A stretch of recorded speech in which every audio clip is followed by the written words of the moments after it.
তো 6-7 মিনিটে যদি আমি ফ্রিজে মেয়াদ উত্তীর্ণ ইনজেকশন পাই 6 মাস আগের 8 মাস আগের, তাহলে আপনারা কি করেন? এইসব রঙিন জিনিস ভিডিওর দরকার কি? এত ভালো জিনিসের মাঝখানে এটা কেন?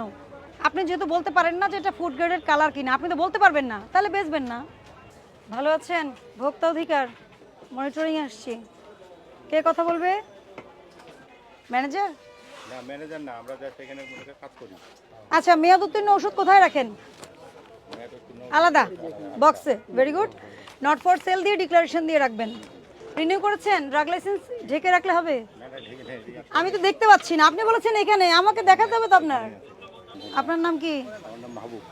মাহবুব। উনি মালিক, তাই তো? এটা 2021 সাল পর্যন্ত রিনিউ করা আছে। আর তারপরে কি করেছেন? একটু মালিকের সাথে কথা বলেন, কারণ এটা তো মূল কপি না। এটা রিনিউ করে মূল কপির পেছনে। হ্যাঁ, হয়তো থাকতে পারে। বুঝাতে পারছি? দেখো ফ্রিজ এত এলোমেলো করে রাখলে ওষুধ ডেট চেক করবেন কিভাবে? রেগুলারই ম্যাডাম এটা মানে ঠিক করি, আবার ডেট এলোমেলো গুছিয়ে রাখলে আপনারই দেখতে সুবিধা হবে। আমাদের তো যাওয়ার সময় সব ক্লিয়ার করে রেখে দেই, সারা দিন আবার এরকম এলোমেলো হয়ে যায়।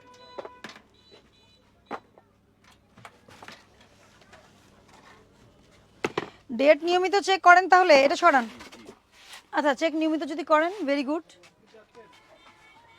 নরসল কিন্তু আবার বেশি দামে বিক্রি করবেন না। এটা নিয়ে কিন্তু মার্কেটে ঝামেলা হয়, হয় কি না? ঝামেলা কেটে দিয়ে বিক্রি করে না। আমার থেকে পারলে দুই একটা কম করে রেখে, কিন্তু বেশি রাখি। আচ্ছা, ফ্রিজে সংরক্ষণ করেছেন ইনজেকশন। এটা কি ইনজেকশন বলেন? এটা হচ্ছে, এটা বলেন তো কি নাম কি? এটা আপনার ফ্রিজ থেকে আমরা নিয়েছি। এটার একটার মেয়াদ শেষ হয়ে গেছে এপ্রিল 2024, আরেকটার মেয়াদ শেষ হয়েছে জুন 2024, আরেকটার মেয়াদ শেষ হয়েছে জুন 2024। এটা আমরা ফ্রিজ থেকে নিয়েছি। জুন আর এপ্রিল কত পার্থক্য? ভুল কিনা? অবশ্যই অবশ্যই। তাহলে ইনজেকশন ভেরি মাচ সেনসিটিভ।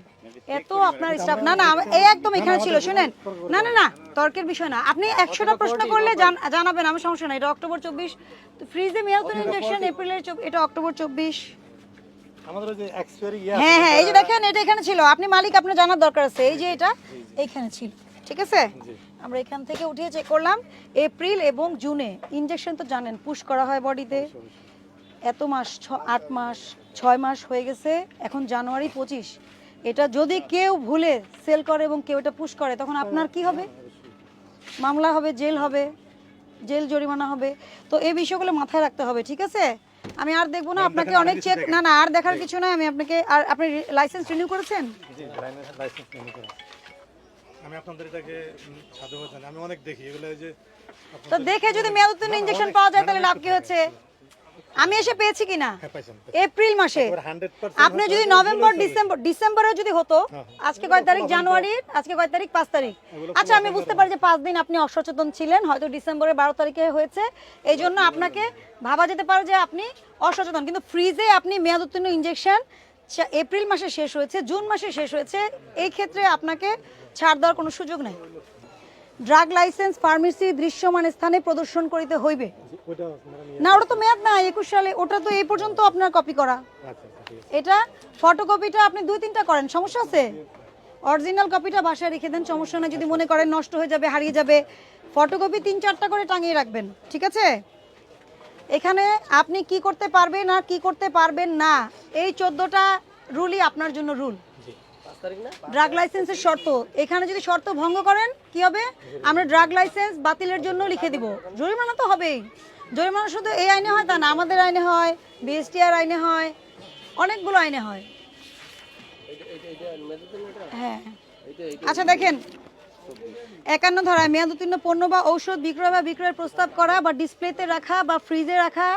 আমি কিন্তু আপনার মেয়াদ উত্তীর্ণ যেগুলো রেখেছেন চেক করিনি, তাই না? যেগুলো মেয়াদ উত্তীর্ণ নট ফর সেল বলে লিখেছেন, ওগুলো চেক করিনি।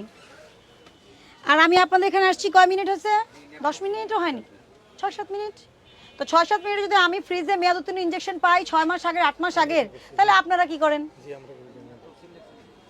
50,000 টাকা জরিমানা করা যায়, 1 বছর জেল দেওয়া যায়। আমি সতর্কতামূলক 20,000 টাকা জরিমানা আরোপ করলাম।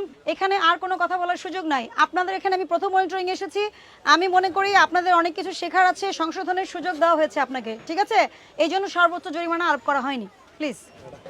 এটা হলো সাভার হেমায়েতপুর। আমি মোহাম্মদ মাকসুদ আলম, সাভার ফার্মেসি। আপনাদের এই অভিযানকে আমরা সাধুবাদ জানাই। আপনারা এই কাজ চালান, আমরা ধন্যবাদ জানাই আপনাদেরকে। আমার অপরাধ, আমার ফ্রিজে একটা ডেট এক্সপায়ারি মাল পাইছে, একটা ফিব্যাক পাইছে, প্যারাসিটামল। আমরা চেষ্টা করবো যে ইনশাল্লাহ 100% ক্লিন রাখার জন্য, ডেট এক্সপায়ারি যেন না থাকে। কি অবস্থা, খেজুরের দাম কি বেশি না কম? আচ্ছা মেশিনটা উঠায় দেখাও তো, পুরোটা ঘুরায় দেখাও।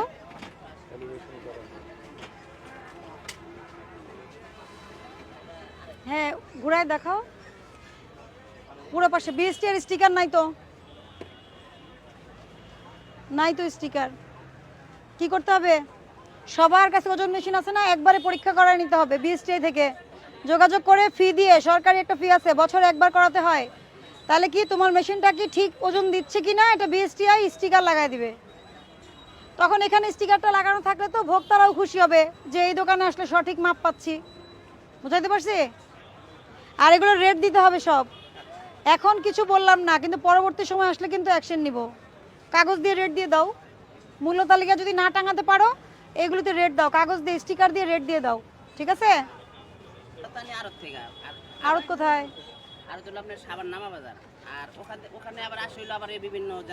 হ্যাঁ বিভিন্ন জেলায়, ওখানে তো উৎপাদিত হয় না। ইয়ে করবেন, পরিষ্কার পরিচ্ছন্ন পরিবেশে দিবেন। মাছি তো ভিতরে মরে পড়ে আছে, ঢেকে রাখবেন।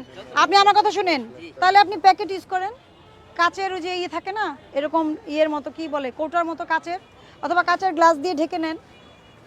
অনেক অনেক মাছি তো, খুবই অস্বাস্থ্যকর, খুবই অস্বাস্থ্যকর।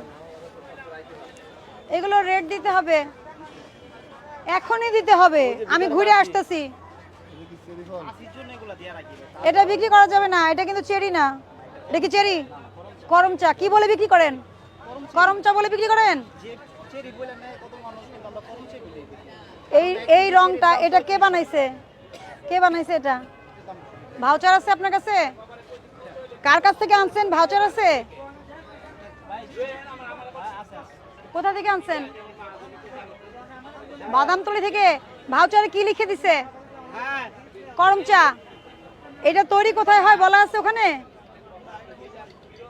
কারণ এটা তো লাল রং ইউজ হয়েছে, এটা ফুড গ্রেডের কালার না হলে খেলে মানুষ অসুস্থ হবে। এইসব রঙিন জিনিস ভিডিওর দরকার কি? এত ভালো জিনিসের মাঝখানে এটা কেন? মানুষ চায় কিন্তু খেয়ে অসুস্থ হলে, খেয়ে যদি অসুস্থ হয় আপনার তো ই হবে, মামলা হবে না। এই জিনিস বেচা দেয় না রঙিন। আপনি যেহেতু বলতে পারেন না যে এটা ফুড গ্রেডের কালার কিনা, আপনি তো বলতে পারবেন না, তাহলে বেচবেন না। প্রমাণ তো দেখাতে পারবেন না, বুঝেন নাই? আপনাকে জরিমানা করছি না, কিন্তু সতর্ক করছি। এগুলি সরাই ফেলেন। এই রং দেওয়া, এটা অনেক খারাপ রং দেয়, টেক্সটাইলের কালার দিয়ে বানায়, বুঝতে পারছেন? আর এগুলো রেট দিয়ে দেন, এখনই রেট দিয়ে দেন। ওজন মেশিন ক্যালিব্রেশন করাতে হবে বলে গেছি আমি। আমি তো প্রতি সপ্তাহে আসবো, এসে যদি না পাই তাহলে জরিমানা করবো। বিএসটিআইকে ফোন করে সবার মেশিন একই দিনে পরীক্ষা করায় নেবেন, ওনারা স্টিকার দিয়ে দিবে, বছরে একবার করাতে হয়, ঠিক আছে?